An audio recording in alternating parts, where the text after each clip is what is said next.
Hello there, and welcome to my crackbook.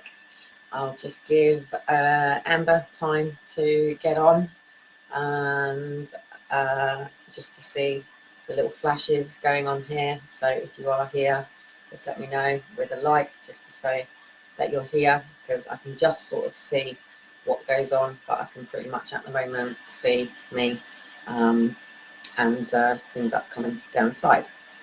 So, what an interesting day. I thought I had got a whole weekend clear from trolls. Amber had blocked and deleted Lisa. I'm sure it's Bartle, but apparently I pronounce her surname wrong, so I don't know. But apparently I have a social worker coming out again tomorrow that the people, and actually every time I've had a social worker come out and investigate me, it's because of one of the campaigners out here that decides to do it. So Lisa Bart, there is a shill in here, in this thing, that is basically cut and pasting everything that I say and sending it back over to Lisa. So the person who's doing that, you're like the person holding down the rapist. Not the holding down the rapist, that's wrong. Actually, you're the person holding down the person being raped while they are being raped. That's what you are. So basically, she's been emailing Amber and going on about her car that she's bought and all this sort of stuff. And apparently there is a social worker called Paul apparently coming to see me. Now, luckily, Portsmouth Social Services have had the heads up. Lisa Bartle and who was the other one? Her name is, she's so irrelevant, it's gone right out of my head.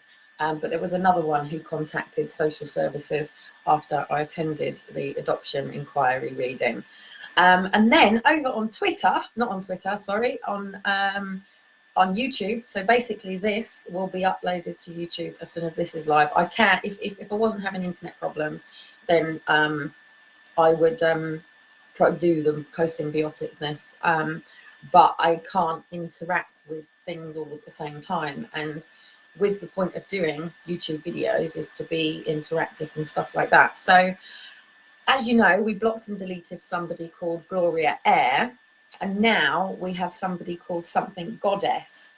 Now, as far as I'm concerned, if somebody believes that they are a goddess, one, they're either a narcissist who thinks that they're so above everybody, or it would come from a genuine place. Now, a true goddess would enlighten and enable and empower another person.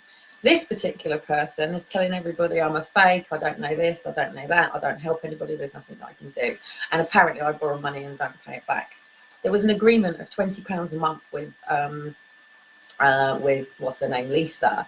And let me remind you again, she didn't loan me any money to do anything for myself. She loaned me the money to be able to be somewhere for you guys. Okay, so not even for me, has nothing to do with me.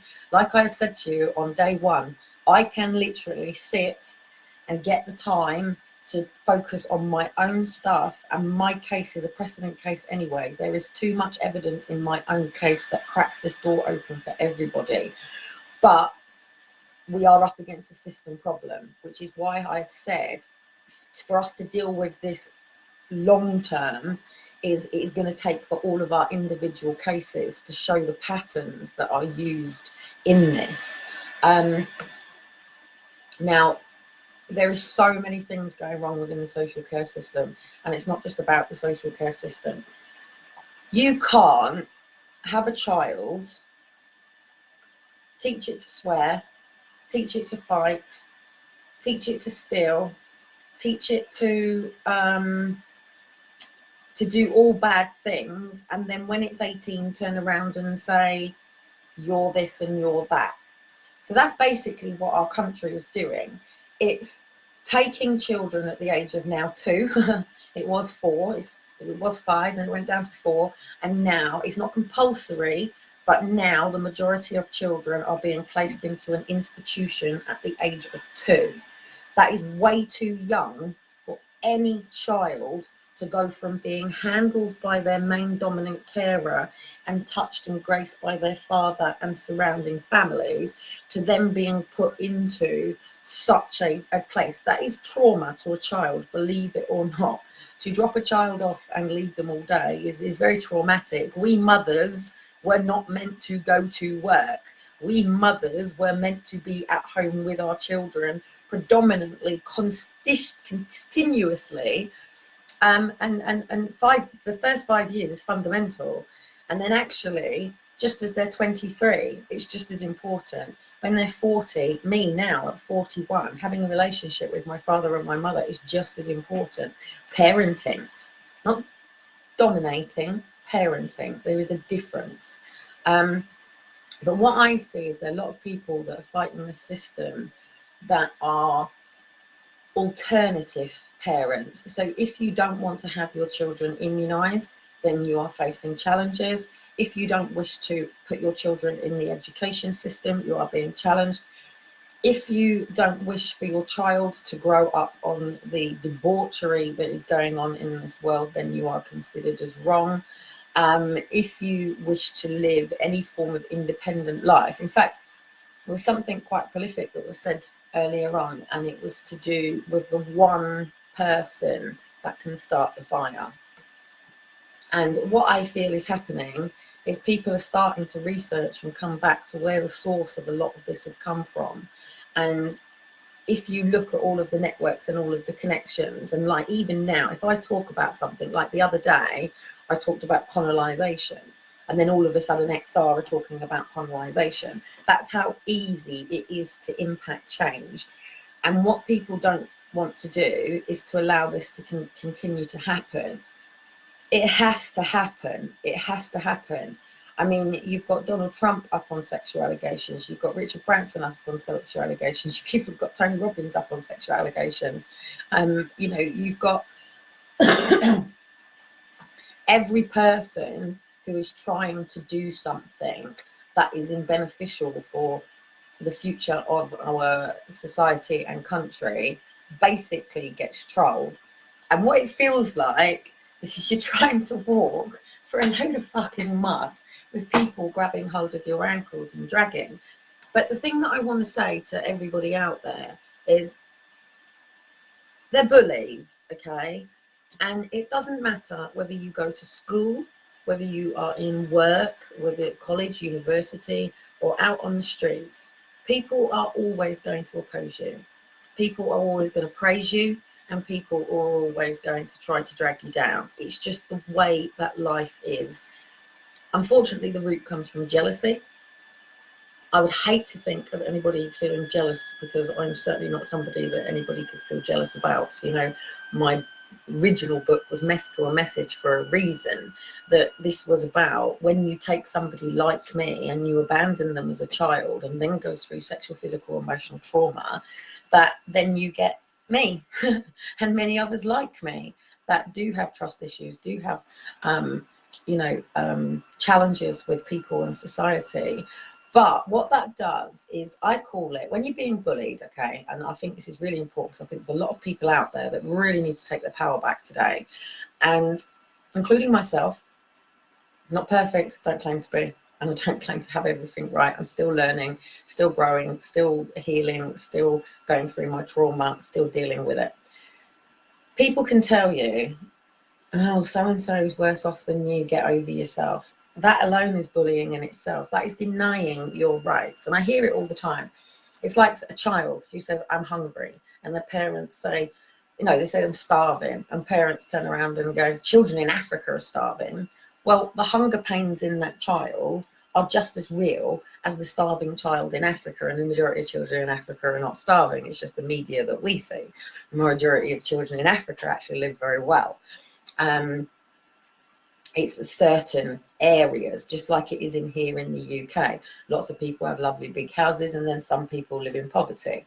I could show you a video of people living out on the streets and say we have a mass problem of society of homelessness, but if you look at it in the percent of scale, it's not a mass problem in comparison to the Indian slums. You will see children in tubes in the Indian slums, but you won't see that here in the UK.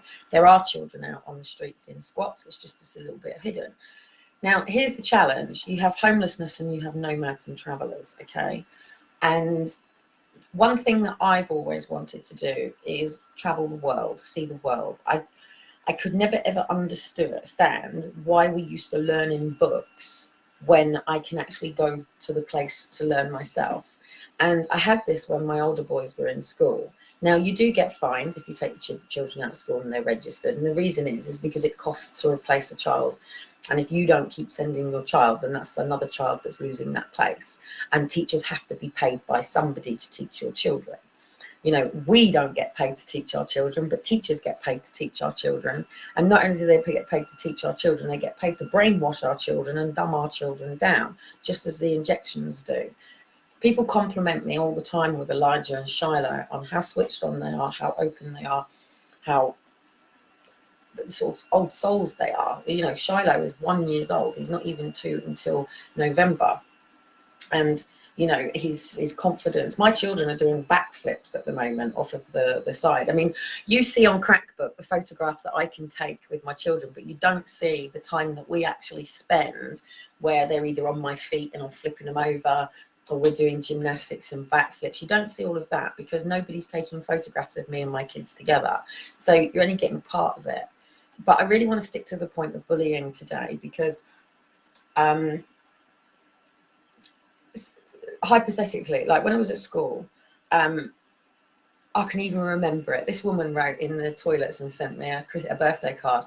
Suck my fanny, suck my tits. You have massive rubber lips. I hope you hate your shitty present because I hate it too. And everybody in the classroom brought me Maltesers and called me the wide mouth frog. I was bullied for these lips for years. Everybody used to call me, hey, laser lips, you murderer snowblower, and hey, rubber lips, and all this sort of stuff. I used to get it all. My name's Kelly, so what do you think we used to get? Kelly Smelly. I shower 3 times a day when I was a kid, mate. Because I used to be called Smelly Kelly, and I used to think, well, I don't smell. And I used to end up going home and showering. My bullying at school got to the point where I used to refuse to go into tutorial because the moment I used to step into tutorial, it was like 2 hyenas.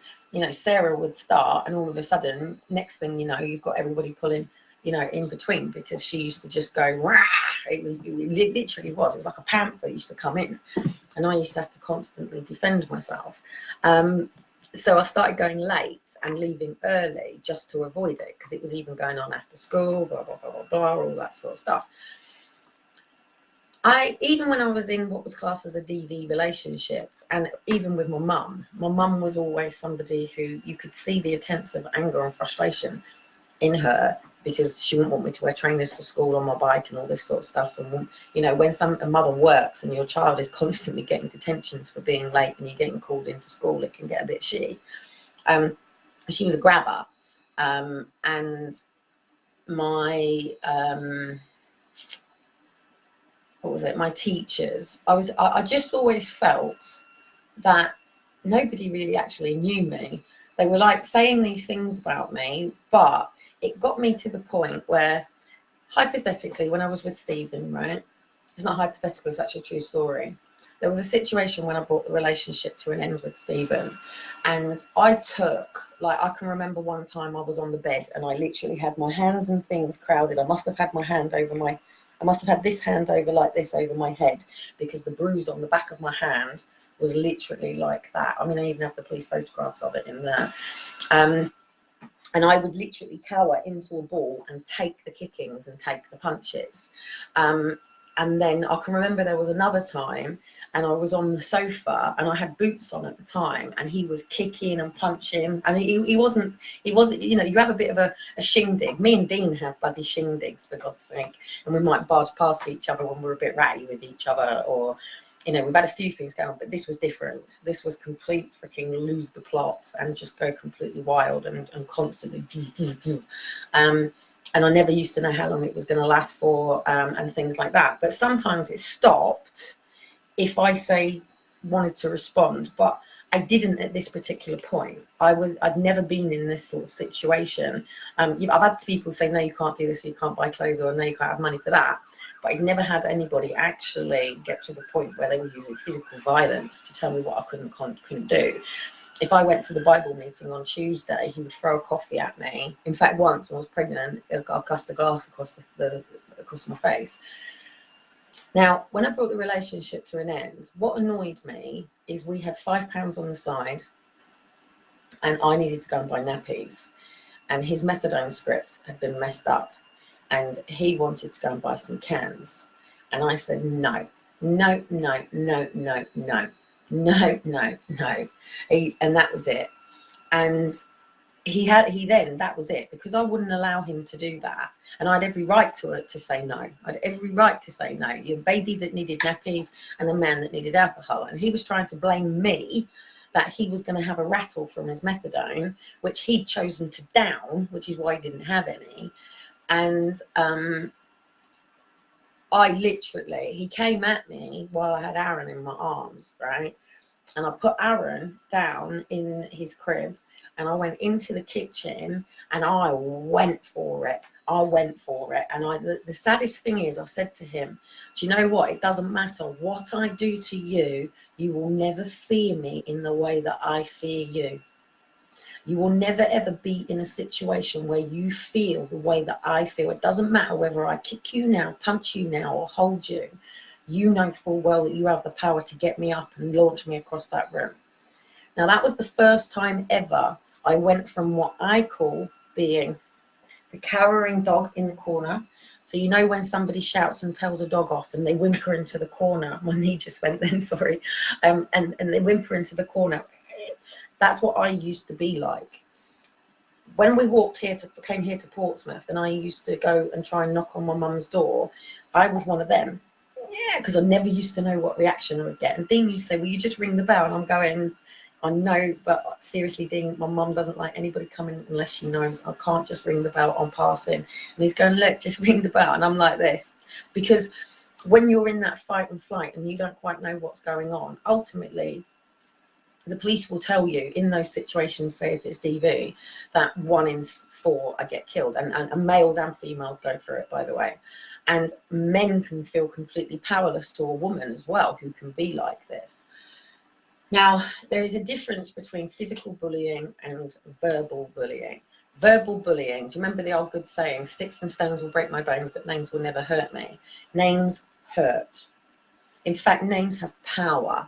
If I sit here and go, you're stupid, you're so fucking stupid, you stupid fucking idiot, how fucking stupid are you? You can't, and I'll do this to Amber quite a bit actually, not quite like this, but I'm also trying to teach Amber to rise from bullying, and also I get pissed off because we've got a massive amount of stuff that's going on and I have no time for fault right now, because I have a lot of responsibility on my shoulders and I want to take on this responsibility. But say to a child, you know, I will, if somebody does something stupid, their behavior might be stupid, but stupid to who? Stupid to who? You know, somebody could say that was really stupid to spray on the wall, but try telling that to a graffiti artist. It's a wall they can spray. I'm sure they're going to spray the wall. But words have power. So if I constantly tell you that you're stupid and you're thick and you're stupid and you're dumb, you can't spell, you can't do this, you're either going to go, fuck you, rah, I'm going to prove to you not, or you're going to go in yourself and you're going to withdraw and you're going to never feel that you're capable of achieving anything. And actually, those words have such power that even if you think, nah, walks off the duck's back, it sticks. Like social services that have books of paperwork with written word, that written word has power. That energy is attached to us whether we like it or not. Sometimes we can feel really depressed and actually we're not depressed, but we've got a whole file of paperwork that says we have depression. So therefore, them pieces of energy has to come into a line. So if it's clearly, actually it doesn't say Kelly Cotton, but it would say Kelly Avis Forrester has depression. In fact, they would say that I had severe clinical depression when I was a kid. So, you know, with that paper attached to it, then some days I might wake up and I can't get rid of this energy. It's not my energy, it's theirs. And you have to just go, it's not mine. You have to wake up every day and you have to say, you know, I'll be in line with my own true self and my own true intentions and to remove any energy that is not of me. But when it's sitting there solidly in a piece of paper, you have every right to go to court and get that paperwork lifted off you. That's what I'm trying to achieve now. Now, what annoys me is children will get anxiety, okay? So they get tummy ache. And it's exactly the same with adults. So take somebody who's got a fear of public speaking, which, believe it or not, I have a fear of public speaking. Did you know in order to be able to public speak, I have to go and have diarrhea and sometimes vomit? And actually, when I first ever had to do a public speaking for the university, I was outside for nearly an hour throwing up my guts and diarrhea in left, right and centre, because it brings anxiety. And with anxiety brings stress and looseness within your body controls. And that's why people, when they say shit themselves, that's literally means they shit themselves.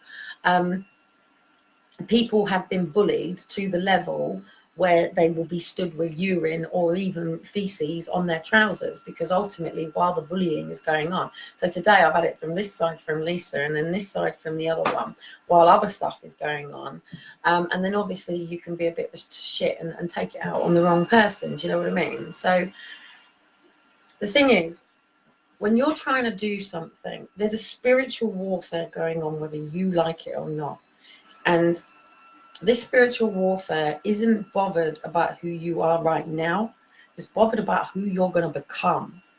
I'm in a situation where I could become somebody that could really make a difference and really help families come together and really heal families and really be a message for, you know, why family is so under attack at the moment, and help people understand that when you've got these little things going on in your head, and it's trying to convince you that the person in front of you is this, and this, then you can then undo that and go, whoa, hang on a minute, that ain't from me. You know, that's not from the Lord. That isn't it isn't a nice quiet whisper. That's somebody trying to make. Dean goes through it a lot.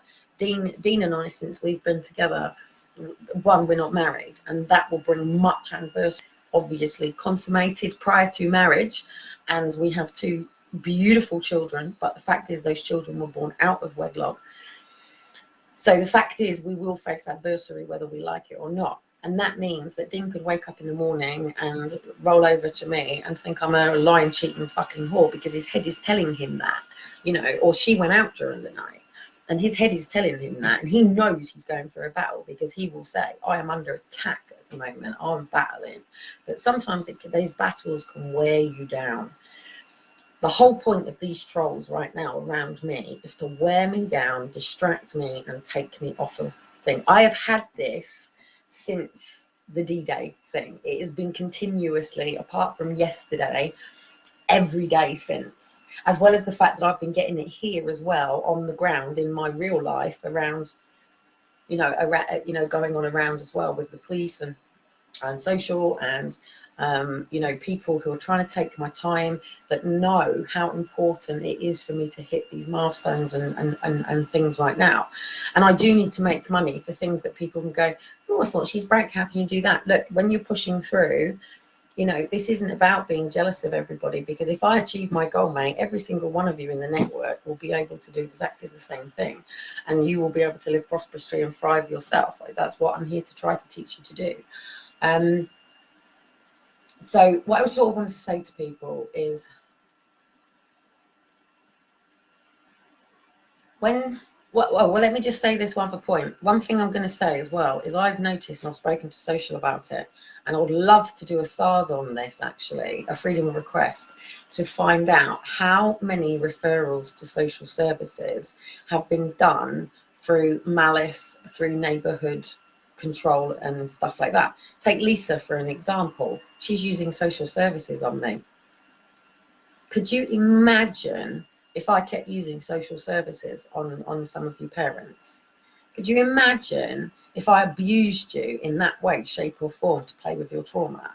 Now, the good thing about the Kelly Cotton show is I'm trying to prepare myself for going into court to take arrows from every angle, and I'm not ready. That's the only reason it hasn't been done. The reason is because I'm still too reactive. And if I go into that court to present what it is that I'm going to present, and that judge fires something at me that is not true, and I react to it, I'm going to fuck the whole thing up. And I know this, which is the reason that I haven't stepped in to do it. I know what I'm doing. I know what I'm doing intelligently. I know what I'm doing articulately. I know what I've got to say. I know what I've got to present, but I'm still not 100% fully healed, and I still have triggers and traumas. And when a person of adversary wants to set you off, then they will play with your triggers and your traumas. So a judge or a barrister is likely to do everything that they can to goad and trigger me off. Now, until I am ready to be able to do that and be in that place where I can cope with that level of persecution, because that's what it is, then I'm not ready to go into court. But what these last few weeks have done is, the challenges is not knowing for sure who it definitely is, but what it's done is it's got me into a situation that's taken me away from that cowering dog in the corner, but also not to that lion that wants to roar, but to actually just go, oh, okay, right. So when I can finally get, so those triggers don't work and the bullies come and it doesn't upset me, it doesn't rile me off, it doesn't set me off, it doesn't make me want to, you know, it doesn't affect my rest of my day, do you know what I mean? Then I'm ready for court. Now, at this particular point, these things still affect me. If somebody trolls, it still upsets me, because at the end of the day, I'm doing the best I can with what I've got. It doesn't mean that I'm doing things amazingly. I'm not absolutely perfect. I'm not getting it right, because I just don't have the equipment, tools and resources around me to do this. And it really frustrates me. It's like tomorrow, all I want to do is get to Croydon Court tomorrow morning for 10 o'clock.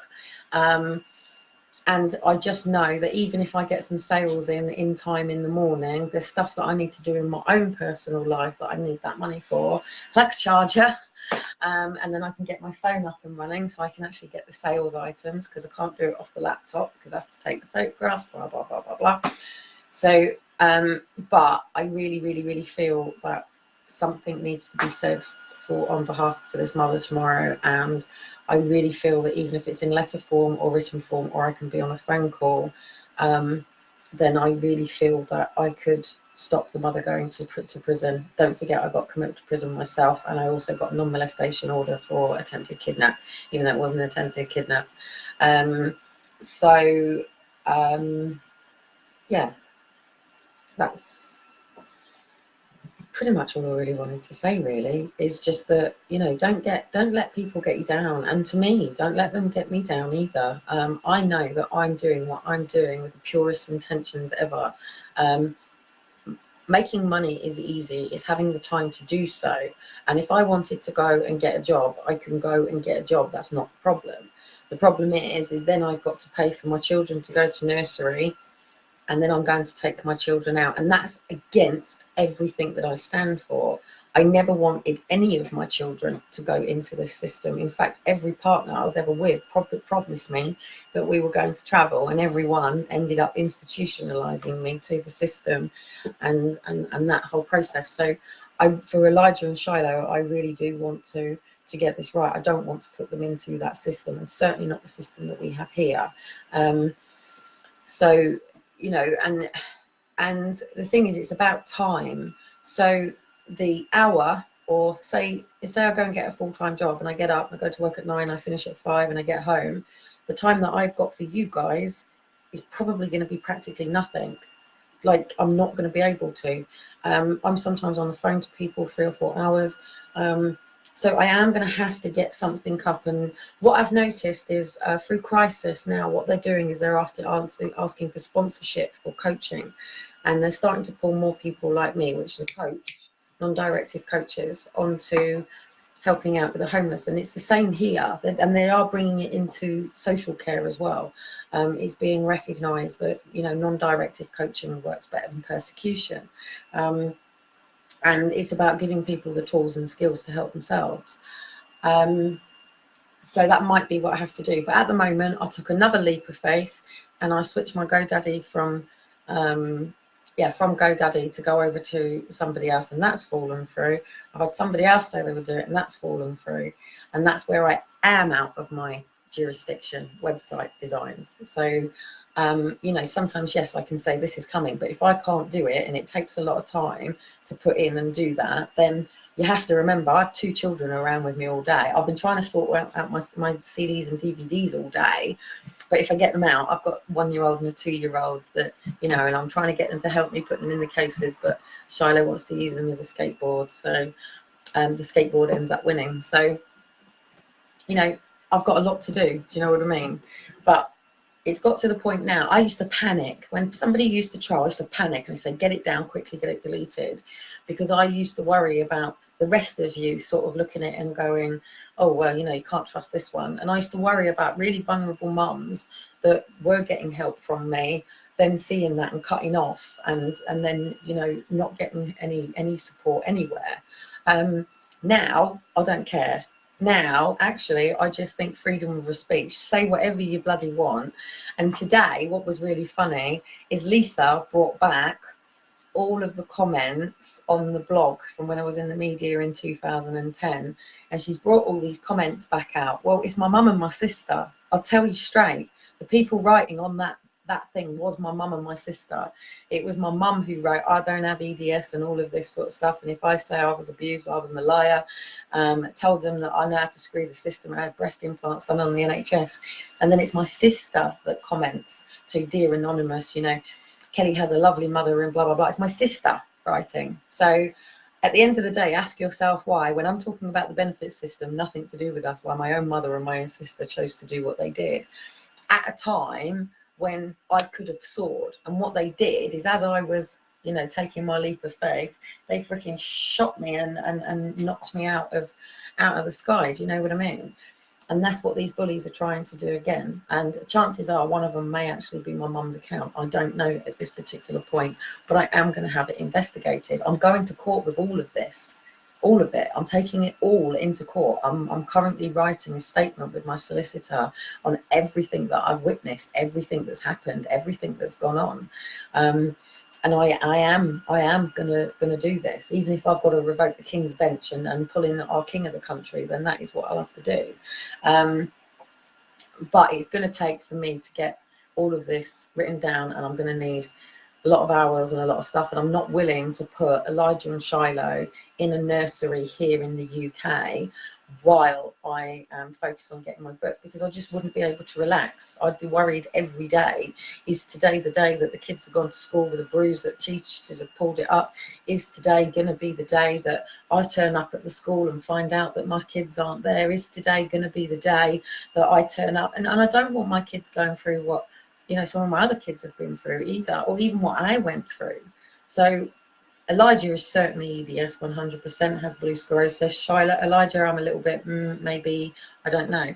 So I want them to be able to thrive. If Shiloh wants to skateboard, then so be it. I would rather be at skateboard for 4 hours and teaching him his maths and English and science through skateboarding than sit him going into a class for a few hours. Do you know what I mean? So, but the point is, we make our own decisions. We have our own intentions. We have our own vision. The Lord said, "Those without a vision shall perish." So if you have a vision, you stay true to that vision, there will always be supporters and there will always be haters. And some days those haters can say things that are really, really, really cruel. What you have to do is just bless them, because they feel that they need to take a complete bite out of somebody that, one, they've never sat down and had a meal with. They don't know. It's not like they've had a fallout. They've just chosen to do this to you because, one, adversary wants someone to do it and they're just puppets. And two, you're doing something that they want to do. A lot of people are fucking fuming that I've gone on to have another family. You know, I've had it for the last 2-3 years, you know. In fact, the first thing that was said when I got pregnant was, "How irresponsible." You know, I haven't had one of my children ever celebrated. And if I had my own way, I'd have been fostering, adopting, and I've never ever wanted to be anything other than being a mother. I don't raise children for somebody else to be having those memories with my children. I gave birth to them. I brought them into the world. I did with my intentions for me to have a family. That was the whole point, you know. So I didn't do that for someone to have Aaron and Faith and sharing all of their time with them and raising my children. And without Elijah and Shiloh, didn't have children for somebody else to be teaching them and educating them. And I certainly don't want to be in battles with the education system for the next 18 years, because I've got a 1-year-old who just wants to be out skateboarding all day and jumping up on the tables and stuff, because he's very much a free runner, free spirited. I would rather be out there in the mountains climbing and taking him to fulfill that life. And an hour a day he can do some maths, English and science. Do you know what I mean? I didn't choose this life that this government want me to have, and I don't want it. And if I lived in another country, I wouldn't have to obey by their rules. I'd have to obey by the country's rules, but it's no different. It's just the 10 commandments, which are more than 10, you know. So I don't steal. I'm not here to murder anybody. There's a few I'd like to kill, but, well, it's not that I would like to kill them, but I would certainly like something really bad to happen. But I shouldn't really say that, because then I'll be meddling in their karma. But I've never killed anybody, and well, when I say kill, it always then reminds me of the woman that died that I felt responsible for. But, you know, so to love thy neighbour, all of the things, to, you know, honour your parents, blah, blah, blah, blah, blah. And to just get on. But unfortunately, we don't live in a society like, at the end of the day, because I really don't feel like being here today. You know, at the end of the day, when you have a dream, and just let me say, actually, bless our Paul, yeah. Paul posted on my crackbook the other day to say that he would love to buy land and grow his own veg and chickens and all of that stuff. Paul can do that. It is a reasonable goal to have and achieve. It just means that you've got to start believing in it. You've got to start thinking about the land that you want and where the chickens are going to be and where the coop is. And then you've got to price up the land, or whether there's going to be rental costs, or whether you're going to negotiate a business term on it. You know, and you've got to start looking at all of these things and going, right, well, this land's going to cost this, and the house is going to cost this to build, and this is what, and then it might take 5 years, but in 5 years' time, you're going to be where you want to be, rather than sitting there in another 5 years saying, I really would like to have some land and raise some chicks and stuff, and, you know, living this life that you just don't want to be in. And I have to complete this stuff. I cannot move on with my life until I complete the residual of what is going on there here now. It doesn't matter. I could literally get on a plane and go over to Spain with Dean if that's what I wanted to do, but I wouldn't be waking up every day with my nice white linen trousers on and my vests and my kids in their swimming stuff to get on and focus on today, because I'd be sitting there thinking about all of the things that I should be doing that haven't been completed. Now, when my book's ready and it's ready to go, bang, that's it, it's done, then that's fine, because I can travel, sell the book, speak it in speaking engagements, getting paid to speak at speaking engagements, sell the book, be there for the boys. And that's pretty much what I plan to do. And continue with sunrise, sunset and memories in the middle on crackbook. This is my obligatory life. This is not my chosen life. This is my service that the Lord has asked me to do. My chosen life is to travel, take sunrise and sunsets, and with my kids, you know, go and explore and see things through, you know, my children's eyes, and see the beauty in the world and share the beauty in the world. And I will get back to that, but I do have to complete this. It's very, very important. But what does slow me down is all of this continuous trolling. So that it literally is just going to be delete, block. But the reason that I never wanted to delete anybody is when the day comes when all of a sudden we're going, right, ready, paperwork, dum, dum, dum. I don't want anybody to miss out. I don't want, because you've been blocked or you hate me. It's not about me. It's not about how you feel about me. It's about whether you want justice for your own children. What you think about the people that are pushing for all of this is irrelevant, and what those people think about me is irrelevant. It's exactly the same as the child abuse inquiry. You know, we were the ones that pushed for it, but then they alienated me from it. So, and that was trolls yet again. So it shouldn't even matter what trolls say. We all deserve the justice for our families, and that's really what it's all about. It's not about us, it's about the kids, it's about the children that think that nobody's ever coming to get them, that have given up, that are living in those lives. I know full well that my children are not happy. Every letter that I get tells me that my children are not their full selves yet. You know, the fact is, I have a daughter who wants to be a detective. That says, or a spy. That says everything. She's looking for her mum.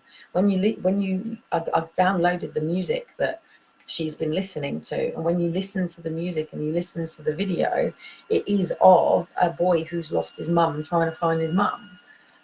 So she's 9 doing this. So, you know, so, but anyway, there's a mum in court tomorrow.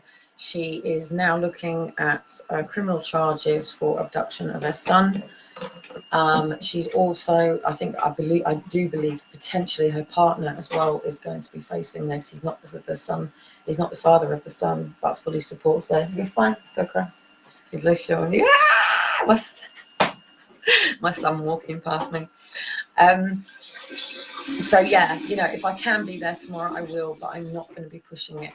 But I will be trying to get on the phone. I have got a couple of sales that are going to come through, and my priority is the charger, and then also my BT is meant to be paid tomorrow, so I was meant to do a car boot to cover that. But today they had a fair and everything down there. There was no way in hope in hell that I was going to be able to keep Elijah and Shiloh just around the car. They would have been off. It would have been an absolute nightmare. And of course I've lost the shed key, so I couldn't check in there. So anyway, I shall see you all Monday morning tomorrow. It's Sunday today. This isn't exactly how I like to finish my Sundays. But it's been an absolute wasted 2 weeks. But not wasted, because what doesn't kill you makes you stronger. And if it doesn't make you stronger, it will bring you to your knees, and that will make you even more stronger. So all I would say is, if you are going, bless them. Block, delete, but bless them. Just let them go. And yes, they are going to troll you. This is the joys of social media. Bullying in school and bullying in the office is a bit different. But when somebody calls me a fake, yeah, Kelly Cotton is my real name. This is my real face. That is my real picture. But when people want to come at me with fake profiles, with no photographs and nothing of their personal life, you're completely irrelevant to me. Now, if you want to bring your real name and your real photograph, and you want to come on here with me live and ask me questions, then do it. I'll ask whatever you want, totally open and transparent.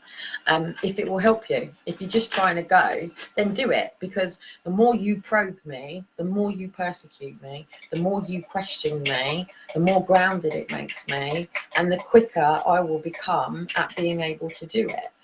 Politicians go through this. They deflect questions. Boom, boom, boom, boom, boom.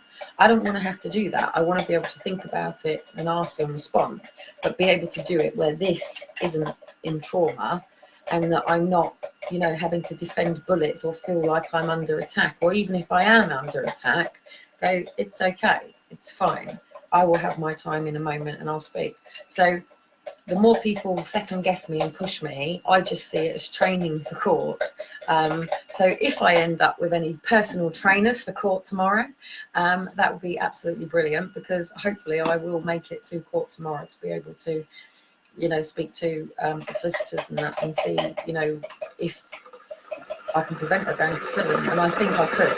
My intuition and my gut is telling me that she came to me for a reason, and I need to help her, and I'm willing to do that. So, and yeah, if anyone wants to throw 30 quid in the bloody bank for me to get there tomorrow, so fucking be it. And if you want to troll me over it, so be it.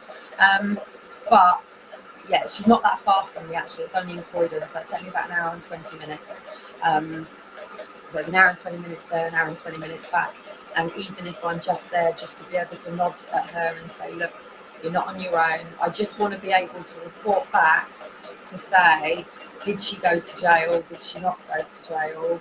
And also for you guys to all, if she does end up going inside, to give us some love and give us some support. You know, this is why you shouldn't tell parents to run. And I tell you all, don't do this, because then what you've all done is you've ended up pushing a mother into a situation that in 18 months' time she was getting her son back. you know, this was only a temporary measure, and she would have worked that system.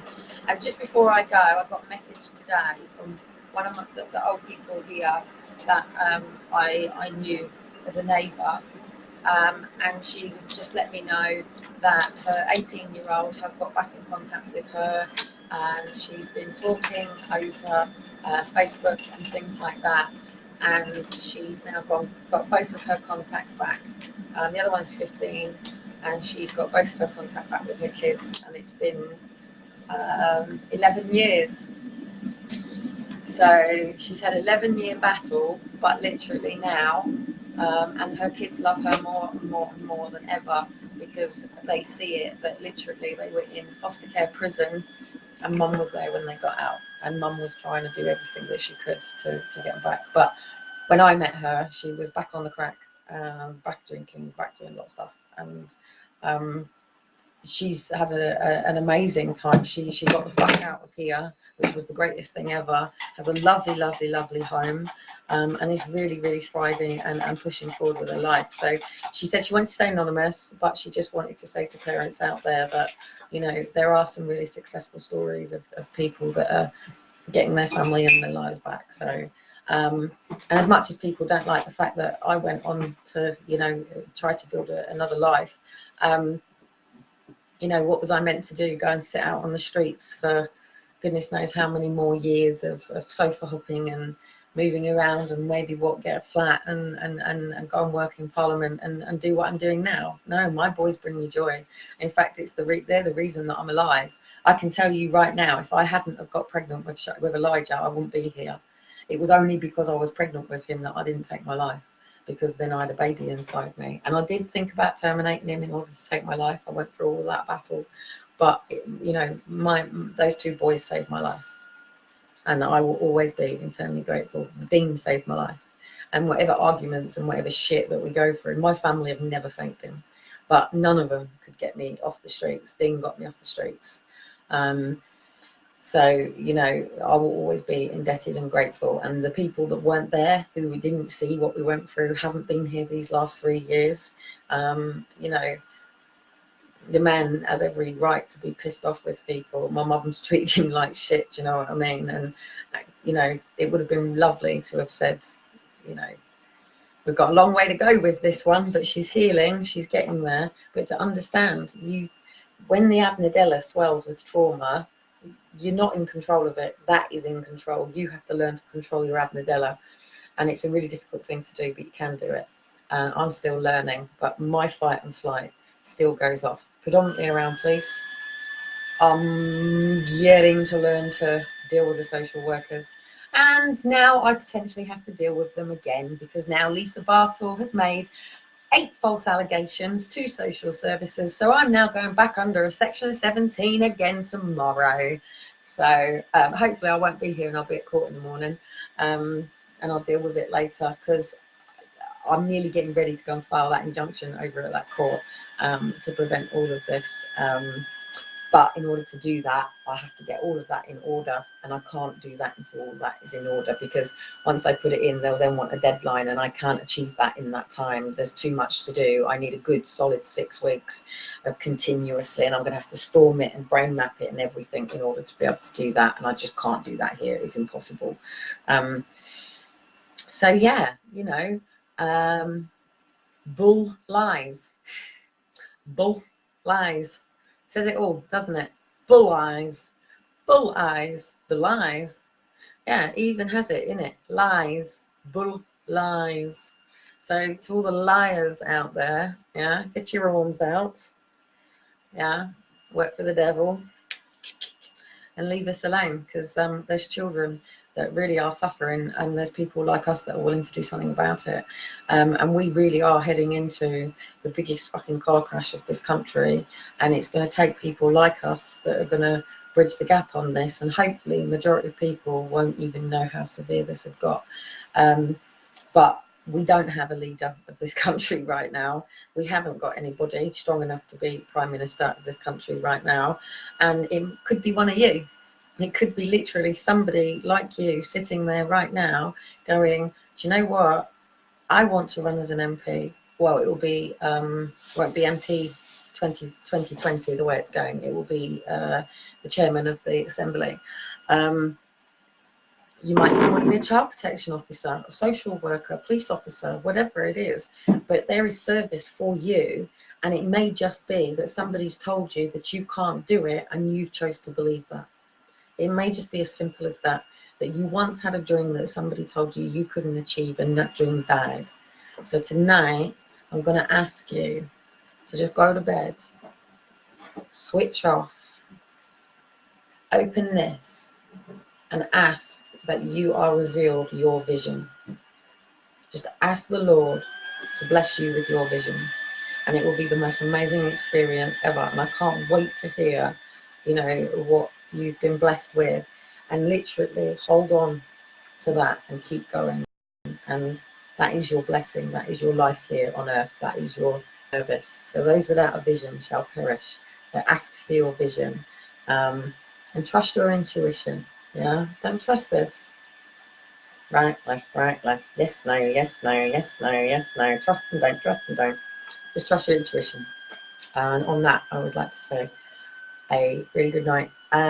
David just said, people that spy and pass on information to SSS about another parent is just scum. They need banishing from this campaign of our stolen children. They do. But let me just say this one thing. It takes a lot of trust for a parent to talk to somebody about what they've been through, because there's a lot of with some people, there is actual help that they've needed, and they've been through a lot of trauma. And you're trusting somebody to do something with that. I always say the best thing to do is piss somebody off, because if you piss somebody off, you'll find out how vicious and nasty they can be. If you piss somebody off and that's it, and it's fine, then go back and say, you know, I'm really sorry. It can be a bit manipulative, but I would rather put fire on someone and see, you know, how they respond to me, rather than have to put myself through trusting somebody. But at the end of the day, social media is a social media platform. If I share my personal information with somebody, like even the fact that I took a loan, Lisa asked me to not post, because I said, do you want me to say thank you? And she said, no, please don't. She was keeping it from her husband that she'd lend the money, and she didn't want it public, and that's fine. You know, I do like to thank people and bless people who help. Of course I do. I always do. But this was different, and all she's done is posted. So parents really need to be diligent about who you trust, because when you piss somebody off, really good people don't become venomous. You know, it's okay to get angry and frustrated and stuff like that, but it's not okay to really, you know, want to completely tear down. You can say whatever you like, but these people are dangerous, and it does need to be protected, which is why, before I go, I'm going to tell you all again, if you are a parent who's had your child taken for forced adoption or long-term foster care, please go over to facesofforcedadoption.co.uk. All your information will be on there. The only person who has access to that at this time is David.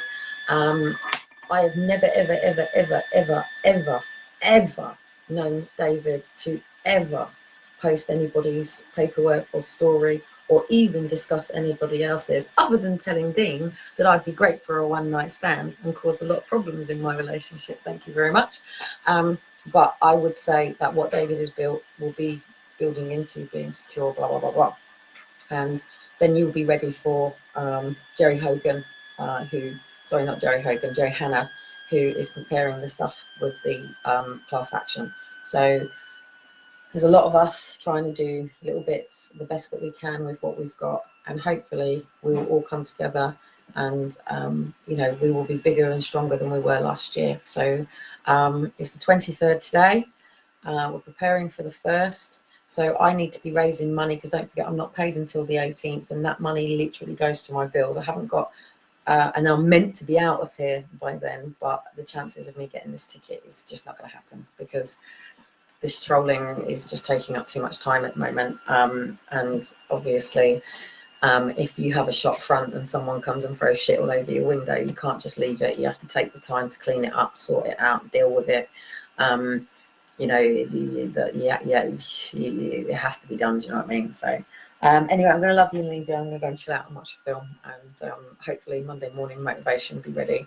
I doubt I'm going to be up at 5:30 and down at the sea tomorrow. I'm still struggling with getting out and about with the boys and stuff, but now I've got a car, I'm hoping to be able to get them used to being up early as well, and I'll take them down with me and see how it goes. So anyway, guys, have a really peaceful Sunday night. Coming to midnight, get some rest, get some sleep, and up early tomorrow morning. It's meant to be my week off this week.